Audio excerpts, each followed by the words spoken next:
Alright all, I'm back again for another quick video. In the midst of planning and trying to set up the week, I thought I would take a minute and talk about everything that I use just about every single time I plan. I alluded to in the last video I posted that you don't need to buy all of the expensive things when you just start out of the gate trying to figure out what works for you. And maybe you're new to planning, and it can be as expensive or as cheap as you want it to be. I'll say that. But I thought I would just take a minute and talk about like the ride or die tools I use monthly, weekly, if I just need some me time and I pour some coffee and I dig in, which sounds amazing right now. So probably because I'm doing this with all of you. So I'm going to set up a couple of things, but then talk about what is absolutely a recommendation from my perspective if you're just starting out, or if you're looking to streamline things, or you're just always looking for ideas like myself. So first thing, and you'll notice it across the board and probably in many videos, so like in my pocket also, the sticker keeps getting stuck. I'm trying to put it in my Stalogy and it keeps following me everywhere. So dividers in the pocket, in the in my habit tracker, just top tabs rather than even just dividers. I'm a big fan of top tabs because that means you can open immediately to that. So I have them in here, and you can have blank. You can buy little deco and stick them up top. You can have a post-it, whatever it is, but something that allows you to grab it and flip to exactly what that day is. Grab it and flip to a section that you want to focus on. And same, right? You can jump right to whatever you're going to work on. That if I have 5-10 minutes, I want to get to what I need to quickly. That's one thing. So it's dividers, but also with the divider, like I did for this month, was between the month, I always want to look at the month and the week at the same time. So I put the today tab in between this month view and this week view. And then when I know I get to today, I have the week and the month right there. Trust me, it saves me a lot of time. I hope it helps. Just that easy, simple recommendation. It can make your life a lot easier, and we're all for anything that makes our lives easier. Aside from that, you'll see the date dots here. Again, they don't have to be expensive, but just something small, like these corner dot hexagon square stickers. These did come in a sub box, also bonus for why sub boxes are great. You can do things economically and start to build maybe a stash. If you feel like you have some time and you don't need to go build one for tomorrow, that's a great option where you're not breaking the bank, and you, especially if you're on a budget, it helps you acquire things that could help you build something in the future. So I love date dots. I keep mine right in the back here as a way to always be able to get to them.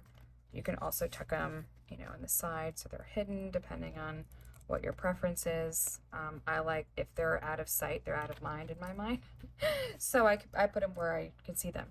Also, I've said it before and numerous times, trust me, you have a favorite pen. Even if you don't feel like you know what that is yet, you do. You have a favorite pen. It's funny that sometimes in my Stalogy, like one of my favorite are just these big, soft, pens that you can get 50 for like $1, it seems sometimes. But I love the way it writes in Stalogy. This type of pen doesn't feel the same, but it feels great on like the cloth and paper. So this I use in my happy planner. So you might not care, but I recommend finding a tried and true pen because you'll find that you'll use it more. Uh, if you know what I mean, leave a comment below. But I do. I find that sometimes some papers feel different depending on the type of pen. And it really does help. It makes that much of a difference and it makes it that much more enjoyable. I know we all probably don't spend enough time on doing things for ourselves, so make it count where you can, where it matters, even if it's super, super little things. Another thing that's really helpful for me are sticky notes, and I have a few different ones here because these are the ones I use like most common. This is from Jane's Agenda, but it's just a transparent, and these two are from cloth and paper. So 2 types of transparent and just a plain sticky note are great. If I feel like I'm writing something in, transparent is great because you can see directly through it. A lot of times I'll use transparent for like it fits directly over a calendar box and I'll write something in.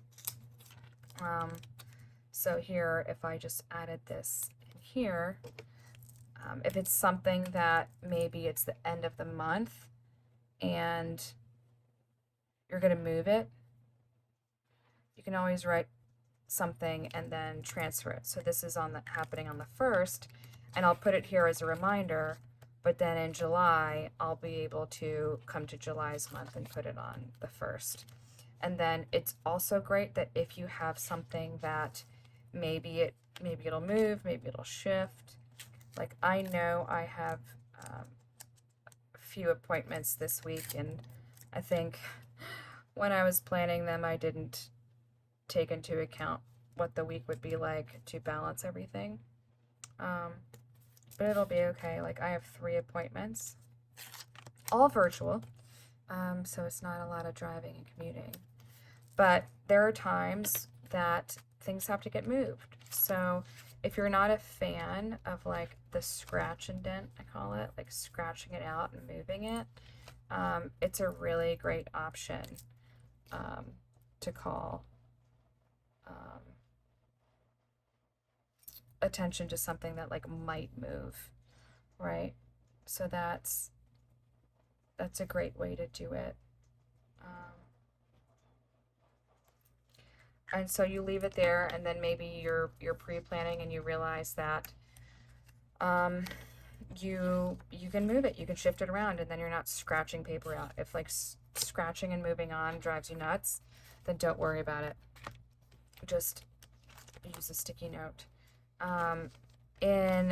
For Post-its, the catch-all is a great place to like write to-dos when you're brain dumping. Sometimes I'll just leave a couple down, and then because maybe this page I'll decide to dedicate it to something specific.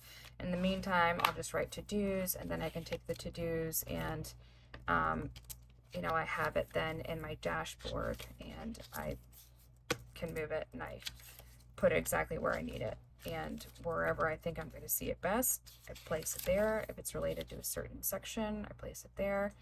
But having even just a chunk of sticky notes is super helpful. I think I have that in here. Yeah, my inbox, I have a set of sticky notes on the back.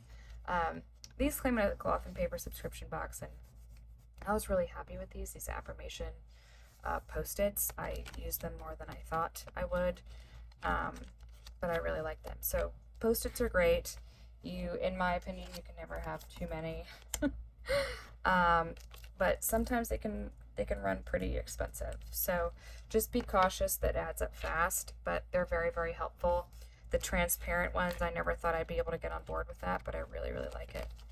And then the last thing I do want to talk about that I use a ton all the time, because I also use it in my habit tracker, is a Tombow marker.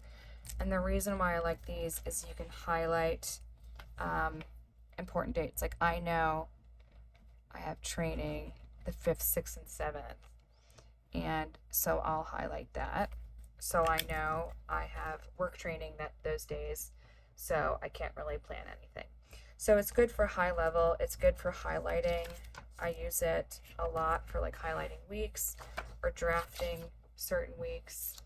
So that's something to keep in mind as well. But you can see, I mean, all of this, it's not that much, and a lot of times I don't even keep all of that in my bag with me. But that's it, and I hope that helped a little bit or gave you some ideas. Again, you don't have to break the bank, and you don't need a ton of supplies to get started.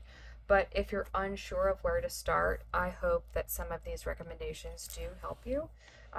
It really is a game changer for me and helps me keep everything in order. So if it does help you, leave a comment below. I'm always very grateful to read your comments and see engagement on my channel. It means a lot. And until next time, thank you again for your time, and I'll see you later. Bye.